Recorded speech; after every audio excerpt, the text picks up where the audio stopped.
शिक्षा, रोजगार, स्वास्थ्य सब नीचे दबा दिया गया है और फिर से राम राम का राम में करके माहौल लोगों को शिक्षा और उनके असली मुद्दों से भटकाने का प्रयास चल रहा है, क्योंकि चुनाव 2024 का करीब है, इसलिए ये सब कुछ किया जा रहा है। क्योंकि राम मंदिर तो भी पूरा बना नहीं है, सारे जो चारों शंकराचार्य हैं वो इसका विरोध कर रहे हैं कि राम मंदिर बना नहीं है, लेकिन जबरदस्ती प्राण प्रतिष्ठा हो रही है। क्यों विरोध कर रही हैं? नहीं, हम राम मंदिर बने या फिर सीता मंदिर बने, इन मंदिरों से न जनता का भला है, न निर्देश का भला है, न देश की किसी भी उस आबादी का भला है जो स्टूडेंट्स हैं, उन्हें वहाँ पे नौकरी नहीं मिलने वाली। विश्व के नेता जब बनने जाते हैं तो बुद्ध को हाथ में लेकर जाते हैं, क्योंकि विश्व पे कोई राम को पहचानता नहीं, तो क्यों मजबूरी में बुद्ध ले जाने पड़ते हैं? मोदी जी विश्व नेता नहीं है। अगर विश्व नेता हैं तो फिर वहाँ पर उन्हें जा करके बुद्धा क्यों दिखाने पड़ते हैं? अपनी खुद की पहचान क्यों नहीं उनकी?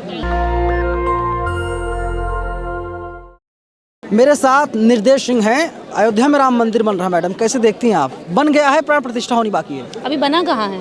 प्राण प्रतिष्ठा हो रही है और प्राण प्रतिष्ठा के नाम पर देश की जनता को तेजी से उधर की तरफ भगाया जा रहा है। जो लोग शिक्षा की बात करने लगे थे, जो रोजगार की बात करने लगे थे, अब चुनाव नज़दीक आ गया तो फिर से चुनाव के टाइम पर शिक्षा, रोजगार, स्वास्थ्य सब नीचे दबा दिया गया है और फिर से राम राम का राम में करके माहौल लोगों को शिक्षा और उनके असली मुद्दों से भटकाने का प्रयास चल रहा है, क्योंकि चुनाव 2024 का करीब है, इसलिए ये सब कुछ किया जा रहा है। क्योंकि राम मंदिर तो भी पूरा बना नहीं है, सारे जो चारों शंकराचार्य हैं वो इसका विरोध कर रहे हैं कि राम मंदिर बना नहीं है, लेकिन जबरदस्ती प्राण प्रतिष्ठा हो रही है। क्यों विरोध कर रही हैं? नहीं, हम राम मंदिर बने या फिर सीता मंदिर बने, इन मंदिरों से न जनता का भला है, न निर्देश का भला है, न देश की किसी भी उस आबादी का भला है जो स्टूडेंट्स हैं, उन्हें वहाँ पे नौकरी नहीं मिलने वाली है। क्योंकि अगर हम शिक्षित हैं तो शिक्षित व्यक्ति नौकरी की तलाश करता है और नौकरी जब मिलती है तो उसकी रोजी रोटी चलती है, उसका घर अच्छा बनता है, उसके बच्चों की व्यवस्था अच्छी होती है। तो ऐसी स्थिति में जब लोगों को ये लग रहा है कि उन्हें नौकरी चाहिए तो उस वक्त उनको राम मंदिर दिया जा रहा है। वाल्मीकि अंतर्राष्ट्रीय एयरपोर्ट तो क्या हो गया अंतर्राष्ट्रीय? एक अंतर्राष्ट्रीय एयरपोर्ट से क्या हो रहा है? कितनी नौकरियां, कितनी वैकेंसी निकलेंगी मुझे बताइए? वो कह रहे हैं कि जब राम मंदिर बनेगा तो नाविकों को चप्पू चलाने के लिए, नाव चलाने के लिए उसमें जो है रोजगार मिलेगा। इस देश के अंदर जब 1 लाख नौकरियां निकलती हैं तो 2 करोड़ लोग फार्म भरते हैं, आपको पता है?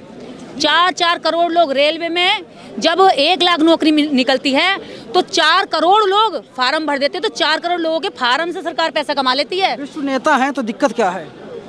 विश्व का कौन सा विश्व हमें मानता है? कौन सा विश्व मानता है? विश्व के नेता जब बनने जाते हैं तो बुद्ध को हाथ में लेकर जाते हैं, क्योंकि विश्व पे कोई राम को पहचानता नहीं, तो क्यों मजबूरी में बुद्ध ले जाने पड़ते हैं? मोदी जी विश्व नेता नहीं है। अगर विश्व नेता हैं तो फिर वहाँ पर उन्हें जा करके बुद्धा क्यों दिखाने पड़ते हैं? अपनी खुद की पहचान क्यों नहीं उनकी? अगर आप कहेंगे हमारा वो अभी अंधभक्त कहेंगे कि भाई विश्व गुरु बन रहा है, ये बताओ जब विश्व गुरु बन रहा है तो कितने देश, कितनी कंट्री भारत को विश्व गुरु मान रही है? केवल नेता की परिभाषा क्या है? नेता की परिभाषा क्या? देखिए, नेता वो होता है जो अपने देश की मूल समस्याओं पे काम करता है, जो अपने देश की प्रॉब्लम्स के बारे में चर्चा करता है। मोदी जी ने अभी तक कितनी डिबेट करी है, कितने चैनलों को इंटरव्यू दिया? आपके चैनल को कितने इंटरव्यू दिए हैं? लेकिन तमाम लोग आरोप आपके ऊपर लगा रहे हैं कि आप कहते हैं बहुजन समाज की आप नेत्री हैं, और गोरखपुर में जब मामला होता है तो आप खेत ही खेत दिल्ली चली आती हैं, फोन स्विच ऑफ कर लेती हैं। नेता वो होता है जो सामने से लड़ता है, कहता है पहली गोली मुझे लगे। ठीक है, जब योगी आदित्यनाथ हमारे प्रदेश के सीएम शांतिपूर्ण आंदोलन को इस तरह के मुद्दों से और इस तरह की कानूनी धाराओं में इनोसेंट लोगों को फंसा रहे होते हैं, तब इस देश के अंदर क्या हमारे देश का नेता वो है जो सरकार में बैठा है वोट लेकर के? मैंने कोई वोट नहीं लिया। भागना भी नेतागिरी नहीं है। ये भागना नहीं होता है, ये भागना नहीं होता। पुलिस के पास अपने गलत तरीके से हथियार जब चलते होते हैं तो उस वक्त अपने लोगों को बचाना होता है। मैंने आगे लोगों को बचाया। अगर वो मुझे भी ले जाते जेल में तो मैं कैसे बताती कि इतने लोग इनोसेंट जेल के अंदर हैं? और वो यही चाहते थे, ले जाकर हमारा एनकाउंटर करना चाहते थे, खासकर निर्देश का, क्योंकि निर्देश उनकी आग की किरकिरी बनी हुई है। उन्हें पता है निर्देश बाहर रहेगी तो फिर इन लोगों को जो अंदर गए हुए इनको निकालने के लिए चिल्लाएगी, बोलेगी, लोगों को जोड़ेगी, इकट्ठा करेगी। यही कारण था कि वो निर्देश को पकड़ना चाहते थे। मतलब ये है कि भगत सिंह जब फांसी पर झूले थे उन्होंने बहुत गलत काम किया था, तो क्या जानबूझ के फांसी पे चढ़ जाएं? क्या बाबा साहब डॉक्टर अम्बेडकर ये कहकर गए थे कि अपने कानूनी इतिहास जो है कि याद रखता। मैडम सुन तो लीजिए मेरी बात। या जाएंगे उसके आगे? पुलिस अगर गलत तरीके से पकड़ेगी तो पुलिस के सामने आप जाएंगे या वहाँ से बचेंगे? पुलिस गलत तरीके से पकड़ेगी तो आप क्या करेंगे? अगर हमारे 4 बंदे मारे जाएंगे तो अगर हम नेता हैं तो हमारा काम है कि हम आगे आएंगे, भैया पहली गोली हम खाएंगे, इसके बाद जो हमारे कार्यकर्ता हैं, लोग हैं, वे लोग खाएं। जब हमें यही नहीं पता होगा, पूरे टाइम आंदोलन में रही हूँ, रात को 11 बजे तक आंदोलन में रही, पता आपको? 11:15 बजे वहाँ पे पुलिस ने पकड़ा धरी करी है, 12 बजे तक आंदोलन में रही हूँ और मेरी प्लेटलेट जानते कितनी थी? केवल मात्र 35,000 प्लेटलेट्स थी। डेंगू में वहाँ थी, मेरे हाथ में कैनूनर लगी हुई थी और ऐसी स्थिति में भी मैंने पूरे दिन आंदोलन को संभाला, बहसर दिया, अपने लोगों को बचाया और निर्देश भागने वाले नहीं है। सुनिए मेरी बात, आप जो भी कह रहे हैं अपनी तरफ से सही कह रहे हैं, सवाल होने चाहिए ताकि लोगों के दिमाग में जो वहम चल रहा है वो निकलना चाहिए। निर्देश भागने वाली लगती है? अरे निर्देश के पास ना तो कोई नेता है, ना कोई पीछे से बाप दादा है, ना कोई गॉड फादर है, उसके बाद भी अकेली लड़ती है केवल इस दम पर कि उसके पास बाबा साहब की विचारधारा और सच्ची ईमानदारी है। मैं मेड़ की क्या जरूरत थी वहाँ पर? यार क्या बात, अभी सड़क से निकल के जाओगे तो सड़क बोलोगे, इसको क्या कहोगे? सड़क ही बोलूंगी ना। जब गांव में खेती सड़क होती है, गांव में ये नहीं तुम्हारे लिए ये दिल्ली वाली सड़कें बन गई, गांव में छोटी छोटी मेड़ होती हैं, अगर वहां से गांव क्रॉस करोगे तो कहां से निकलोगे? खेत में से निकल के जाना पड़ेगा, या आप मेरे लिए वहां पे भी उसकी क्या कहते हैं वनवे की रनवे की वो बनवा देंगे सड़कें? खेतों में से निकल के आऊंगी ना जब गाँव में हूँ, तो जब गाँव में से दूसरे गाँव को पार कर रही, तीसरे गाँव को पार कर रही, 4 गाँव, ये देखिए योगी की सारी पुलिस वहां पर चारों तरफ नाकाबंदी कर रही थी। निर्देश इतनी भारी हो रही थी, निर्देश इतनी भारी हो रही थी कि योगी जी ने सारी पुलिस लगा दी एक साथ और इतने गलत मुकदमे लगाए, 307 तक धारा हम पे लगाई। गरीबों के लिए जमीन मांगना अपराध है क्या? अपना अधिकार मांगना अपराध है क्या? इस देश के अंदर मुंह खोलना अपराध है क्या? वहाँ से भाग जाना एक बार? कौन भागा? बार बार भागने की बात कर रहे हैं आप? कौन भागा? निर्देश भागने वाली लगती है आपको? और ये भगोड़ों की बात मत करिए। पुलिस FIR में कह रही है, पुलिस को मैंने FIR पढ़ा है। पुलिस FIR में कही 307 हमने किसका गला दबाया? लेकर आइए सामने, लेकर आइए। वो कह रहे कमिश्नर के नजीर का हमने गला दबाया। आपको लगता है कि हम गला दबाते हैं? आपको लगता है गला वो हमारे अधिकारों का दबाते हैं? हम बस इस गले से आवाज निकाल लेते तो हमारे गले उन्हें बर्दाश्त नहीं है। मतलब आपने एक बार आंदोलन किया तो पुलिस वहाँ की एक्टिव हो गई, अब दोबारा आंदोलन करने नहीं जाएंगी? क्यों नहीं करेंगे? हो रहा है अभी जनवरी में, 29 जनवरी को हो रहा है। भागने वाली नहीं है निर्देश। निर्देश ना तो सत्ता में है, उसके बावजूद भी निर्देश उन पे भारी लगती है जब उनके पास सारी पुलिस है, सारी फोर्स है, सारी LIU है। एक LIU मेरे बगल में आस पास बैठी हुई सारी जानकारी ले रही थी, केवल इसलिए कि निर्देश कहीं भाग ना जाए। तो उनको मैं बता दूं कि निर्देश कभी भी आंदोलन से भागी नहीं है। जितने आंदोलन किए हैं, 2 अप्रैल का शायद आपको पता हो, मेरे ऊपर मुकदमा चल रहा। सरस्वती और सावित्री दोनों के बीच में शिक्षा की देवी असली कौन है, इसका मुकदमा मेरे ऊपर चला। मैं भागी?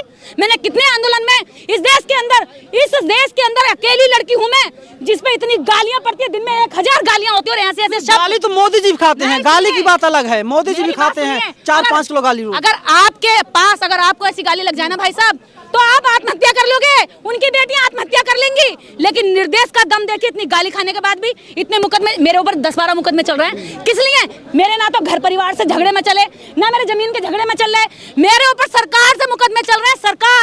सरकार पूरी ताकत में होती है, वो अकेले निर्देश को इतना भारी समझती है कि मेरे पे मुकदमे लगाएगी। अरे आज तुम्हारी सरकार है, तुम्हारे हाथ में पुलिस है, तुम अपने हिसाब से पुलिस का इस्तेमाल कर रहे हो। लेकिन लोकतंत्र में याद रखना चाहिए कि सरकार हमेशा तुम्हारी नहीं रहेगी, अम्बेडकरवादियों की भी आ सकती है। लोग कह रहे हैं कि अगर निर्देश सिंह की तबीयत खराब थी तो वहाँ पर आंदोलन करने क्यों गई थी? आंदोलन 1-2 दिन बाद हो जाता। वो तय करेंगे कि निर्देश कहाँ जाएगी कहाँ नहीं जाएगी। वो मेरे क्या है, ठेकेदार है मेरे। निर्देश तय करेगी कि निर्देश आंदोलन में जाएगी या नहीं जाएगी। निर्देश के लोग वहाँ पर जमीन की लड़ाई लड़ रहे हैं और जिसकी तैयारी हम पिछले 6 महीने से कर रहे थे और वो डेट फिक्स हो चुकी थी और मैं उस दिन ना जाती। मेरे डॉक्टर ने परमिशन नहीं दी थी, उन्होंने कहा था आपकी हालत खराब हो सकती है। आपकी तबीयत खराब थी, प्लेटलेट्स लगातार अब गिर रहा था, तो आपको नजदीक अस्पताल में जाना चाहिए था। गोरखपुर में इतना बेहतर अस्पताल है। नजदीक अस्पताल की ही बात बता रही हूँ। उन्हीं अस्पतालों से जब ऑक्सीजन खत्म हो जाती है तो उन अस्पतालों में ऑक्सीजन देने वाले डॉक्टर के खिलाफ FIR होती है। डॉक्टर कफील आपको पता होगा, BRD हॉस्पिटल के डॉक्टर कफील, उनके ऊपर मुकदमा हुआ, जेल हुई। तो उन अस्पतालों में मेरी क्या देखभाल होगी? वो अगर मैं तो उनके अस्पताल में चली जाती तो ले जाकर जहर का इंजेक्शन कह देते तो बीमार थी, मर गई, तो मैं मरने के लिए जाती। निर्देश इतनी बेवकूफ है, निर्देश ने अम्बेडकरवाद को पढ़ा, निर्देश आने वाली समस्याओं को भी समझ। शिकार आप हो गई हैं। नहीं, गलतफहमी का शिकार आप है भाई साहब। गलतफहमी का शिकार वो लोग हैं जो ये सोच रहे हैं निर्देश भागती है। उस आंदोलन के अंदर 4 बार उन्होंने मैं तो नेता उसी को मानता हूँ जो कहता है गोली पहले मुझे लगे। तमाम ऐसे लोग हैं।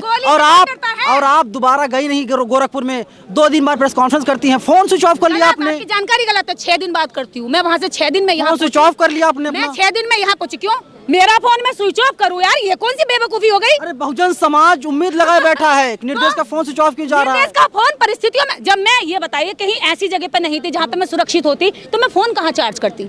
और मैं अपने लोगों को बचाने के लिए जब मुझे जो सही रास्ता लगेगा मैं वो अपनाऊंगी। कोई मेरा ठेकेदार नहीं है, मेरा दिमाग किसी और के कंट्रोल से नहीं चलता। मेरे दिमाग का रिमोट कंट्रोल मेरे दुश्मनों के हाथ में नहीं है जो दबाएगा बटन और मैं चलूंगी। मैं अपनी बुद्धि से, अपने विवेक से, अपनी सूझबूझ से अपने समाज के हित में समय पे फैसले लेती हूँ और वो मैं लेती रहूंगी। इसके पीछे किसी की ना दबाव चलेगा ना किसी की ये तानाशाही चलेगी कि तुमने ये क्यों करा वो क्यों करा। अरे मेरे ऊपर तुम्हारा ठेका है कि मैं क्या करूंगी हैं? और मेरी तो अभी तक जमानत नहीं हुई है और आप कह रहे हैं इसमें कम से कम 17 लोग थे। 17 लोगों में से 15 लोगों की जमानत हो चुकी, 14 लोगों की जो मैं थी, जो मेरे साथी थे और जो मेरे 2 लोग साथी थे मेरे करीबी जो मेरी देखरेख में थे, हम 3 की जमानत। मैंने कहा पहले उन लोगों की जमानत कराओ जो मेरे लोग डरे हुए हैं, जो जेल में है, जो पीड़ित है, और उन लोगों की जमानत मैंने पहले कराई। मेरी जमानत अभी तक नहीं हुई है। आप देखिएगा मैं तो एक तरह से आप ये कहोगे पुलिस से फरार हूँ, अब आप कहोगे पुलिस से भागी हुई है। बुला लो पुलिस को, पकड़वा दो। कानून पर भरोसा नहीं है, आप संविधान के खिलाफ हैं। मुझे कानून पे भरोसा, तभी तो मैं बेल जाइए पुलिस के पास, जाइए अदालत के पास। अरे तो बेल चल रही है ना, प्रोसेस चल रहा है, कागज डाले हुए हैं, कानून को जानती हूँ, बेल का प्रोसेस चल रहा है। मेरा एडवोकेट वहाँ कर रहा है। मैं क्या बार-बार, जब मेरे पास ये सामान था कि मैं वहाँ पे 20 वकील खड़े कर सकती हूँ तो बार-बार प्रयागराज के चक्कर लगाऊंगी, बार-बार इलाहाबाद जाऊंगी? नहीं जाऊंगी ना। वो जाएगा जिसके पैरों में, जिसके विचारों में दम ना मेरे विचारों में दम है कि मेरे लिए वहाँ 10 वकील खड़े हुए हैं, जा रहे हैं वो हेयरिंग पर। लेकिन उन बेचारों क्या गलती थी कि आपके नेतृत्व में आंदोलन किया गया और जो तमाम बेचारे पत्रकार थे छोटे छोटे, उन लोगों को पुलिस ने गिरफ्तार कर लिया। आपने एक बार भी उनका हालचाल नहीं जाना। पत्रकार नहीं था। आप बेकार की बातें कर रहे हैं। आपको ये नहीं पता है कि निर्देश को कह रहे हैं कि निर्देश ने हाल नहीं जाना। मेरे फेसबुक खंगाली है उस वक्त की, मेरी फेसबुक खंगाली। कई दिन तक कोई पोस्ट नहीं आया, अभी भी मैं देख सकता हूँ। कौन बनता? 6 दिन के बाद मेरी पोस्ट आई होंगी जब मेरे हाथ में फोन आया है, आपको पता नहीं है। 6 दिन के बाद जैसे मैं वहाँ से रिहा हुई, जैसे मैं वहाँ से आई, मैंने तुरंत सारी एक्टिविटी करी। आप लोगों को फोन किया, दलित दस्तक को फोन किया, जितने इस देश के अंदर चैनल हैं सबको मैंने पर्सनली फोन किया। मेरे पास कॉल नहीं है कोई। जरूरी है? आप नेशनल दस्तक के कोई वो है क्या, मुखिया है? मैं तो छोटा सा कर्मचारी हूँ। इतना भड़क क्यों रही मैडम? जब मुखिया को बात कर सकती हूँ तो आप कैसे करके मुझे नहीं करा? अब नेशनल दस्तक में कम से कम 20 कार्यकर्ता है तो मैं 20 को अलग अलग करूंगी या उसके मुखिया को करूंगी? जब मेरे मुखिया से डायरेक्ट बात होती है तो उन्होंने चलाई भी वीडियो।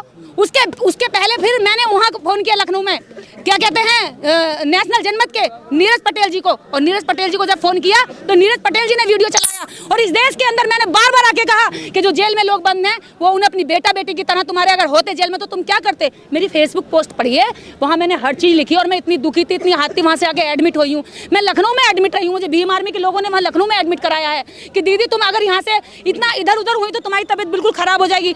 एक दिन मैं बेहोश हो गई, मुझे उठा कर लेकर गए। पता है किस किस तरह से मैं पहुंची? मेरी तो हालत इस गंभीर में थी कि मैं ये भी नहीं समझती थी कि मुझे लेके कौन जा रहा है, मुझे कहाँ लेके जा रहा। जब मेरी आंखें खुली थी मैं हॉस्पिटल में थी और मैं वो सबसे पहले आँख खुलती मैंने ये पूछा कि मेरे लोग कहाँ हैं। और ये आपके साथ 4-5 लोग चलते हैं, पूरी टीम चलती है? हाँ तो 4-5 लोग थे, उनमें से वो भी चले गए ना। ऐसा हुआ कि जिस गाड़ी में मैं जा रही थी, बीमार थी, तो मुझे उन्होंने 11:15 बजे के करीब वहाँ से गाड़ी में बिठा के बोला कि दीदी को आप दवाई दिलवाओ और वहाँ डॉक्टर इंतजार कर रहा है, इनको लेके जाओ। और जब मैं वहाँ जा रही थी तो मेरे पीछे पुलिस की गाड़ी थी और मुझे होश नहीं था। उन्होंने कहा कि ऐसा गाड़ी को दूसरी डायरेक्शन में मोड़ो, डॉक्टर को वहाँ बुलाया, दीदी को वहाँ नहीं लेकर जा रहे हैं। दूसरी जगह डॉक्टर ने मुझे दवाई दी तो पुलिस वहाँ भी पहुँच गई। वहाँ से लोग उठा के देखी। 3 दिन तक तो मुझे ये भी नहीं समझ में आ रहा था कि मैं कहाँ हूँ, मेरी इतनी हालत खराब थी। डेंगू में मेरे पैरों में अभी भी दर्द होता है। डेंगू में जब मैं वहाँ सकती हूँ तो मैं वहाँ से भागूंगी क्यों? और निर्देश ने भागना नहीं सीखा है। निर्देश अम्बेडकर की बेटी है, निर्देश पेरियार की बेटी है, परिस्थिति से लड़ना जानती है। मेरे ऊपर चाहे जितने आप आरोप लगाएं, ये मैं जानती हूँ ये आरोप आपके नहीं है, इस समाज में घूम रहे होंगे कहीं ना कहीं, वो शायद आपने मेरे सामने रख दिया, अच्छी बात है। लेकिन हर आरोप का एक स्पष्टीकरण होता है, पर ऐसा नहीं है कि फिजूल खर्ची की भी मैं एनर्जी खर्च करूँ। जो मुझे करना है, जो सही है वो मैं करूंगी, वो चाहे कितनी भी चुनौतियां भरा हो, कितनी भी मुश्किल भरा हो, उसके लिए मुझे किसी सबूत की या तथ्य की जरूरत नहीं पड़ेगी। ये सबूत जरूरत नहीं है, लेकिन हमने किताबों में पढ़ा है, हम यही जानते हैं कि नेता वही होता है जो कहता है कि पहली गोली मुझे लगे, बाद में मेरे कार्यकर्ताओं और तमाम लोगों लगे। लेकिन निर्देश सिंह अपना पक्ष रख रही थी, कह रही थी कि मेरी तबीयत ज़्यादा ख़राब हो गई थी, डेंगू इनको हो गया था। पूरी बातचीत पर आप हमें अपनी राय कमेंट बॉक्स में जरूर बताइएगा। कैमरा पर्सन बॉबी के साथ में नवीन कुमार, नेशनल दस्तक, दिल्ली। नेशनल दस्तक की आपसे गुजारिश है कि अगर इसको बचाना चाहते हैं तो नेशनल दस्तक को सब्सक्राइब करने के लिए रेड कलर के सब्सक्राइब बटन को दबाएं, फिर बेल आइकन की घंटी दबाएं। नेशनल दस्तक को बचाने के लिए बहुत जरूरी है कि हर खबर को शेयर करें, लाइक करें, कमेंट जरूर करें।